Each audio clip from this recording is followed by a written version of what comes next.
Our today's topic is minimal polynomial and minimum equation. अब ये हमारे पास है क्या, जैसे कोई भी एक पोलिनोमियल है वो मिनिमल पोलिनोमियल कब कहलाएगी, जैसे हम एक कैरेक्टरिस्टिक इक्वेशन निकालते हैं तो उसके बाद अब हम ये चेक करेंगे कि वो इक्वेशन की मिनिमल पोलिनोमियल इक्वेशन कौन सी है। तो इसके लिए पहले हम देखते हैं कि मिनिमम पोलिनोमियल होती कौन सी है। तो इसमें हमने ये कंसीडर कर लिया कि m1 और m2 किसी एक सेट की, मतलब m1x एंड m2x भी to polynomials of lowest degree with a scalar coefficient such that m1a is equal to 0 and m2a is equal to 0, then each of m1x and m2x is a scalar multiple of other. अब यहाँ पे एक है, जैसे हम characteristic matrix लेते थे तो कैरेक्टरिस्टिक पोलिनोमियल में हम ए मैट्रिक्स के अलोंग एक पोलिनोमियल निकालते थे जिसको हम कैरेक्टरिस्टिक इक्वेशन कहते थे।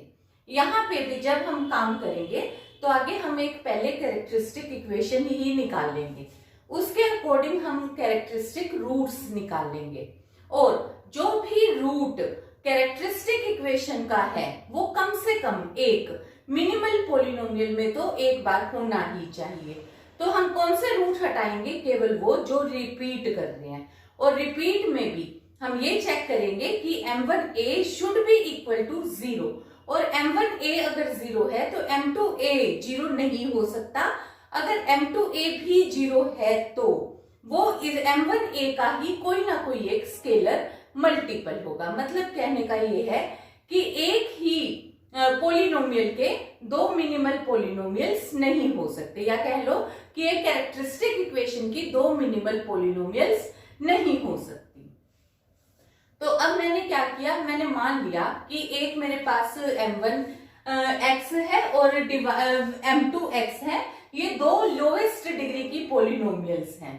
तो दोनों में से एक की डिग्री मुझे नहीं पता अब कितनी है क्योंकि मैंने दो को मान लिया मिनिमल पोलिनोमियल, और दोनों ही कौन सी कंडीशन को सेटिस्फाई करते हैं कि अगर मैं m1 के अंदर भी a पुट करती हूँ तो वो भी 0 है, m2 के अंदर भी पुट करती हूँ तो वो भी 0 है।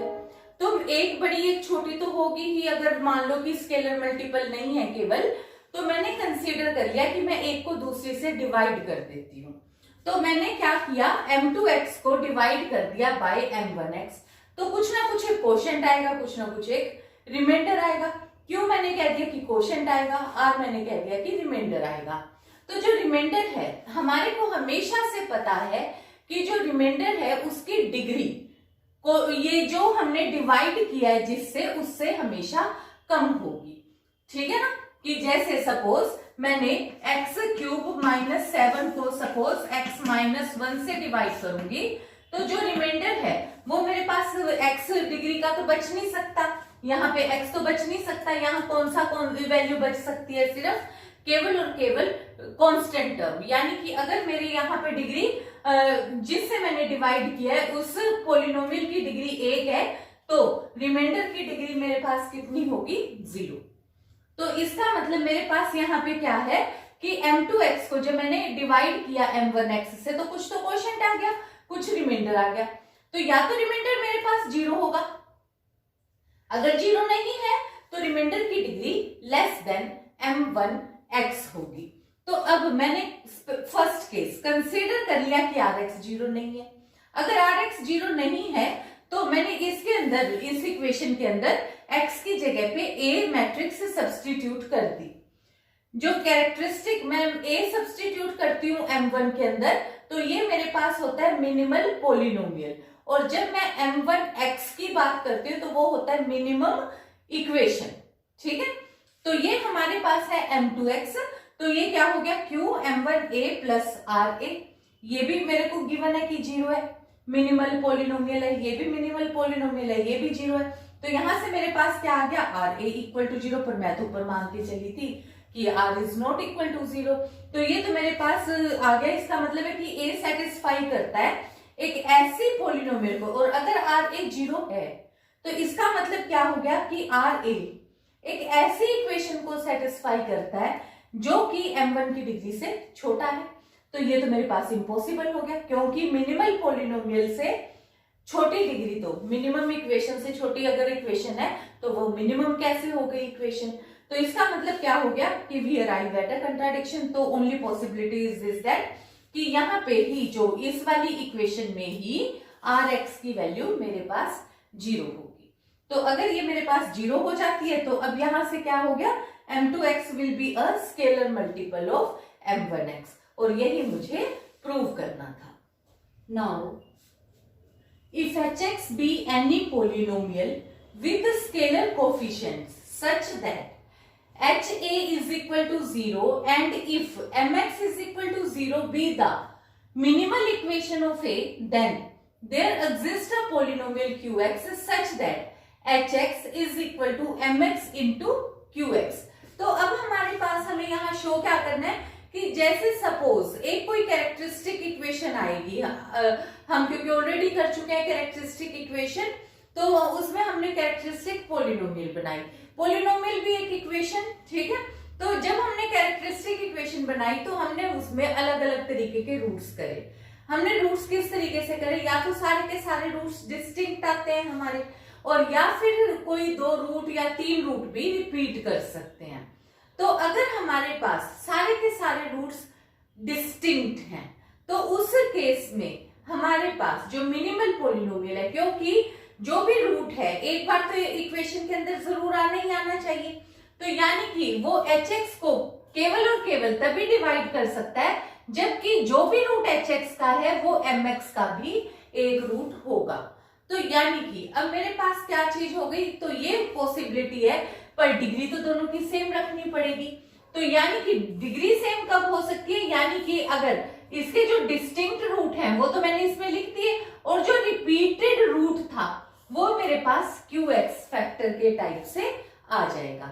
इसको हम क्वेश्चंस में डिटेल में करेंगे, फिलहाल आर्टिकल में इसको समझने की कोशिश करो कि हमारे पास एक hx पॉलिनोमियल है तो उसको हमने, और mx हमारे पास एक मिनिमल पॉलिनोमियल है, और जब मैंने उसको डिवाइड कर दिया तो मैंने डिवाइड किया hx को mx से, तो qx मेरे पास क्वोशिएंट आएगा, rx रिमाइंडर आएगा, और ऑब्वियसली रिमाइंडर क्या आएगा, remainder will, degree of remainder will be less than degree of mx होगा। तो उसके according hx will be equal to qx mx plus rx। तो ये जो h में मैंने x की जगह पे a पुट कर दिया और ये अज्यूम कर लिया कि rx मान लेती हूं मैं कि 0 नहीं है। तो अगर रिमाइंडर 0 नहीं है तो उस केस में यहाँ पे ha qa ma ra हो गया। मुझे पता है ma भी 0 है, ha भी 0 है, तो इसका मतलब ra 0 हो गया। लेकिन यहां से तो मैं ये मान के चली हूं कि ये तो 0 है ही नहीं। क्यों? क्योंकि उससे तो ये मिनिमल पॉलिनोमियल की कंट्राडिक्शन है। यहां से मेरे पास क्या वैल्यू आ गई कि यानी कि ra की डिग्री कितनी है, ra की डिग्री ma से छोटी है, और यानी कि ma नहीं minimal polynomial, ra minimal polynomial है, विच इज कंट्राडिक्शन। तो इसका मतलब मेरे पास क्या हो गया कि जो मैंने अजम्पशन की है ये रॉन्ग है, और only possibility is this that rx is equal to 0। और अगर rx 0 हो जाता है तो मेरे पास क्या बच गया, hx is equal to qx into mx। ठीक है, ये हमारे पास रिजल्ट है। अब एक बार हम यहाँ पे देखते हैं कि मिनिमल पॉलिनोमियल और मिनिमल इक्वेशन, मिनिमम मिनिमल तो एक ही बात है, बस एक बार पॉलिनोमियल और इक्वेशंस में देख लो। तो यहाँ पे अपने पास क्या है, if mx be a scalar polynomial of lowest degree with leading coefficient should be unity. देखो एक ये ध्यान रखना कि leading coefficient should be unity such that mx is equal to 0 is satisfied by a हमने कौन सा लिया है, a हमारे पास होगा n बाय n की स्क्वायर मैट्रिक्स, जैसे हमने कैरेक्टरिस्टिक इक्वेशंस में यूज करी है, और that is ma is equal to 0, then polynomial mx is called the minimal polynomial of a and mx is equal to 0 is called the minimum equation of a। ठीक है, जहां पे x है वो हमने इक्वेशन लिया, जहां a है वो हमने पॉलिनोमियल लिया है। अब इसके बाद हमारे पास आ जाती है बात कि degree of minimal equation of n rowed square matrix is, जो मिनिमल पॉलिनोमियल है उसकी डिग्री कितनी, मैक्सिमम कितनी हो सकती है। देखो अगर कैरेक्टरिस्टिक इक्वेशन है तो हमने पहले, क्योंकि हम कैरेक्टरिस्टिक इक्वेशन से ही निकालते हैं, अगर हमने 3 by 3 की मैट्रिक्स करते हैं हम, तो उसकी कैरेक्टरिस्टिक इक्वेशन की डिग्री कितनी आती है? ऑलवेज 3 आती है, यानी कि n बाय n की मैट्रिक्स है तो कैरेक्टरिस्टिक इक्वेशन की डिग्री कितनी आएगी? n आएगी ऑब्वियसली।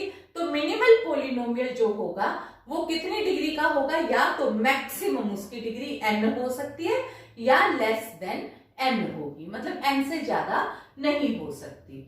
तो ये अपने पास यहाँ पे है। फिर इसके बाद है डेरोगेटरी एंड नॉन डेरोगेटरी। तो ये क्या चीज है? डेरोगेटरी तब होगा अगर मिनिमल पोलिनोमियल की डिग्री ऑर्डर ऑफ मैट्रिक्स से कम आ जाएगी तो उसको हम डेरोगेटरी बोलेंगे। तो यहाँ पे जैसे मिनिमल पोलिनोमियल की डिग्री सपोज 2 है और ऑर्डर ऑफ मैट्रिक्स 3 है, तो ऐसी इक्वेशन को हम डेरोगेटरी बोलेंगे। और नॉन डेरोगेटरी तब होगा कि अगर हमारे पास ऑर्डर भी 3 है और मिनिमल पोलिनोमियल की डिग्री भी 3 है, तो वो ऐसी पोलिनोमियल को हम बोलेंगे नॉन डेरोगेटरी। अब यहाँ पे अपने पास है कि मिनिमम जो पोलिनोमियल है वो यूनिक होती है। हम मान लेते हैं कि नहीं, यूनिक नहीं है, 2 है। हमने मान लिया कि m1x भी मिनिमल पोलिनोमियल है, m2x भी मिनिमल पोलिनोमियल है। फिर हमने ये भी किया है कि अगर मिनिमल पोलिनोमियल होती है तो वो दूसरी इक्वेशन को डिवाइड करती है।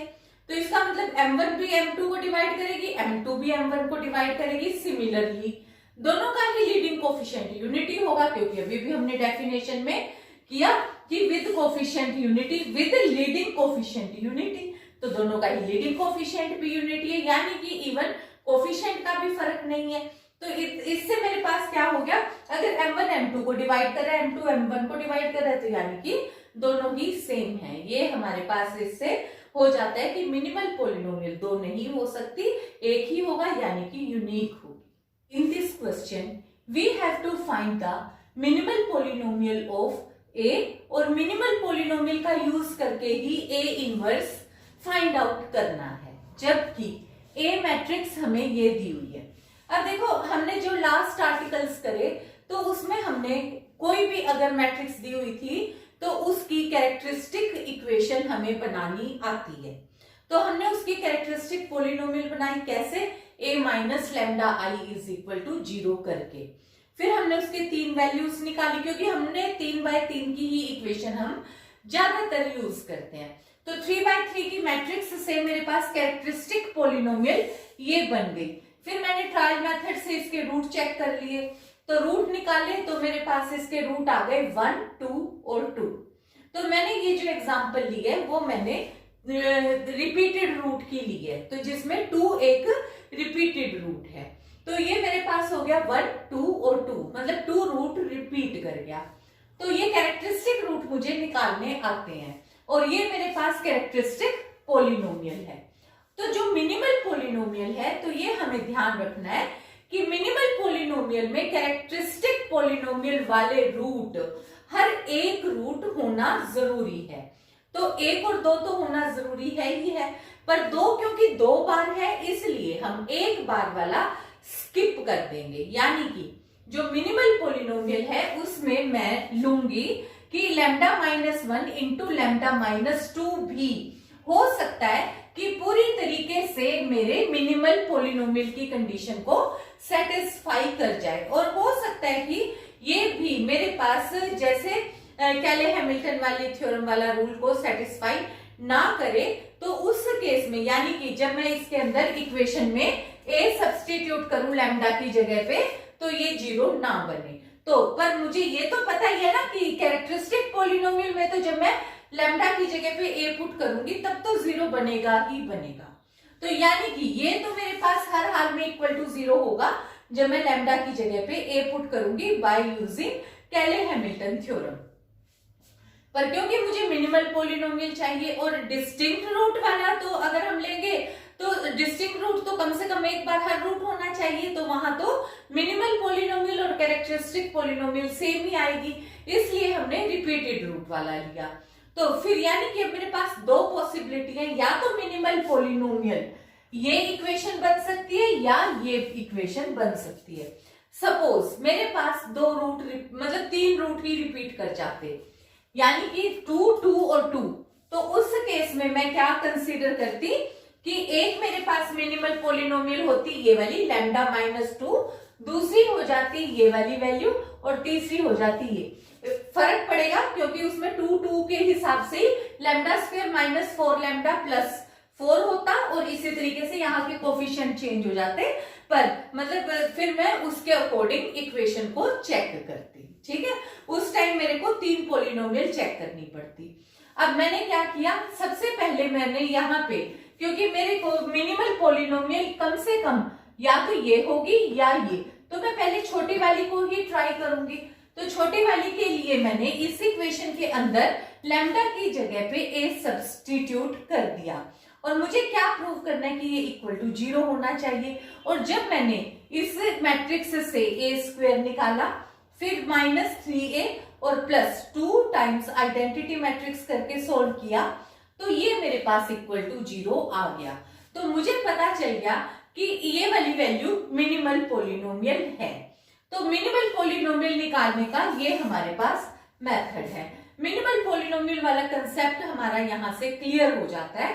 और अब तो इनवर्स निकालना रह गया, वो एक सेपरेट चीज है। और एक फिर हमने करा था, क्योंकि यहाँ पे देखो कैरेक्टरिस्टिक पॉलिनोमियल की डिग्री कितनी है, 3 है, और मिनिमल पॉलिनोमियल की डिग्री कितनी आई है, 2 आई है। तो इस करके पॉलिनोमियल इज डेरोगेटरी। ठीक है, तो ये हम अगर हमसे पूछा जाता है कि आइदर पॉलिनोमियल डेरोगेटरी और नॉन डेरोगेटरी, तो हम यहाँ पे ये रीजन दे देंगे। अब इसके अलावा अब देखो मुझे ए इनवर्स निकालने को कहा है, तो मैं अब कैले हैमिल्टन के अकॉर्डिंग 3 वाली थोड़ी निकालूंगी। अब मुझे क्या जरूरत है ए क्यूब निकालने की। तो अब मेरे पास क्योंकि ये रिजल्ट इक्वल टू 0 आ ही चुका है, तो मैं मिनिमल पॉलिनोमियल वाली ही इसी पॉलिनोमियल को ए इनवर्स से प्री मल्टीप्लाई कर दूंगी ईच एंड एवरी टर्म। तो यहां से मेरे पास हो गया ये ए और ये हो गया आइडेंटिटी और यहाँ पे हो गया ये 2a इनवर्स।